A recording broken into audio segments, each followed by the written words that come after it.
নমস্কাৰ, মোৰ ইউটিউব চেনেললৈ সকলোকে স্বাগতম জনাইছোঁ।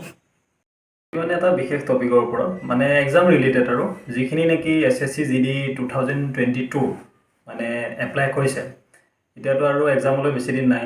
আপোনালোকক সময় নিচেই তাকৰ আৰু মানে হাতত বেছি দিন নাই। তো যিখিনি সময় আছে এইখিনি সময় যাতে আপোনালোকে সঠিক ব্যৱহাৰ কৰিব পাৰে তাৰ ওপৰতে মানে ভিডিঅ'টো বনোৱা হৈছে।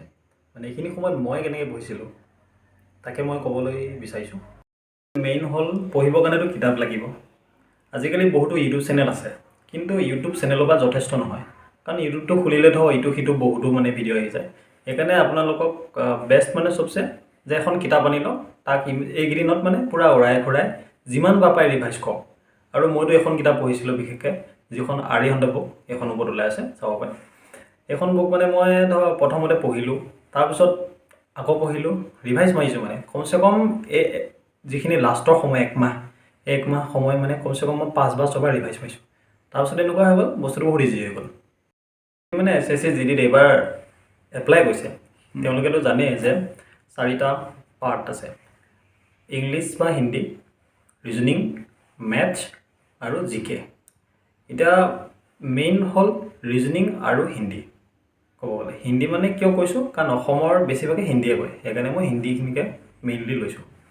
ৰিজনিঙৰ ক্ষেত্ৰত ৰিজনিংখিনি পূৰা আপোনালোকে প্ৰেক্টিছ কৰক। এইকেইদিন আছে, যিমানকেইদিন আছে, যিমান পাৰে সিমান ৰিজনিঙৰ টেষ্ট পেপাৰ বিশেষকৈ, বা যিখন কিতাপ পঢ়িছিলোঁ এইখন কিতাপতে মানে ধুনীয়াকৈ আছে। সেই তাতে যিখিনি ৰিজনিং আছে আপোনালোকে ভালকৈ যিমান পাৰে দিনটোত 2 ঘণ্টা 3 ঘণ্টা পূৰা প্ৰেক্টিছ কৰক। ৰিজনিং বিশেষকৈ প্ৰেক্টিছৰ ওপৰত মেইন, কাৰণ তাত টাইমটো আপোনালোকে কেনেকৈ কম্পিউটাৰত এক্সাম হ'ব ন, টাইমটো কেনেকৈ যাব আপুনি গম নাপাব। মানে হিন্দী এইখন কিতাপতে আপোনালোকে চাব পাৰে, আৰিহান্তৰ তাতে যিখিনি হিন্দী আছে মানে যথেষ্ট হয়। তাক আপোনালোকে বাৰে বাৰে পঢ়ক, দিনটোত যিমানখিনি সময় পায় 1 ঘণ্টা 2 ঘণ্টা তাক দিয়ক, যথেষ্ট। মেথছৰ কথা ক'ব গ'লে মানে মেথছ কেনেকৈ কৰিব লাগে, যদি পাৰে আপোনালোকে গোটেইকেইটা কওক, কিন্তু লাষ্টলৈ মানে টাইম নহয়গৈ মেথছ কৰিবৰ কাৰণে। সেইকাৰণে মেথছখিনি সদায় লাষ্টত কৰিব লাগে। মই ভাবোঁ যদি আপোনালোকে মেথছত মানে এক্সপাৰ্ট হয় তেতিয়াতো আপোনালোকে ফাৰ্ষ্টত কৰিব পাৰে, কিন্তু যদি অকণমান মেথছ যদি টান পায়, মোৰ নিচিনা, মই মেথছ বহুত টান পাওঁ, তেতিয়া মানে কি মেথছখিনি লাষ্টত কৰিব। আৰু মেথছখিনি এনেকৈ কওক, যিকেইটা পাৰিব সেইকেইটাহে কওক, কনফাৰ্মকেইটা কওক।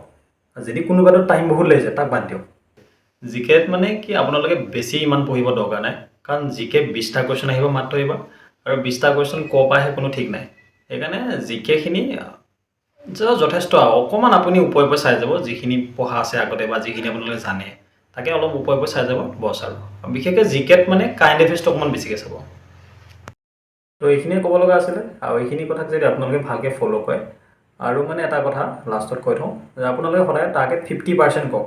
50% মানে 50 নম্বৰ নহয়, 50% মানে ক'ব গ'লে এবাৰ 80+ হ'ব। 80+ যদি আপুনি মাৰ্কছ উঠাব পাৰে, তেতিয়া যিকোনো এটা অসম ষ্টেটৰ মানে যিকোনো এটা পোষ্টত আপুনি পাব যে 100% চিয়'ৰ। তো গতিকে ভালকৈ এইকেইদিন যিকেইদিন আছে পঢ়ক ভালকৈ। তাকে আৰু ভিডিঅ'টো শেষলৈ চোৱাৰ বাবে ধন্যবাদ। বেষ্ট অফ লাক সকলোকে।